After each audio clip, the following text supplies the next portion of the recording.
today, there's no any therapeutics for autism spectrum disorder. Most of the kids are getting symptomatic drugs that can lead to a very severe side effect.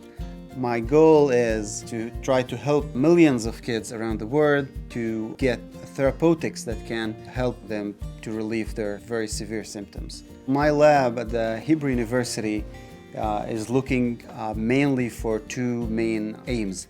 The first aim to find therapeutic targets for autism spectrum disorder mainly, but also Alzheimer's and other neurological disorders. And also the second goal is to find a biological diagnostics for as well autism spectrum disorder. So our goal is to develop a drug to relieve the symptoms of autism spectrum disorders, such as social deficits, communications, novelty seeking, and other symptoms.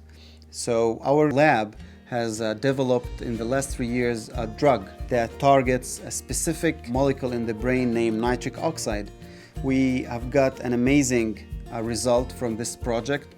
We are right now in the preclinical study. We have signed a research and patent license agreement with a US pharma company that is listed in a NASDAQ. It's a big mission for me to help these kids, because autism is a devastating disorder not only for the patients but also for the family and the surrounding society.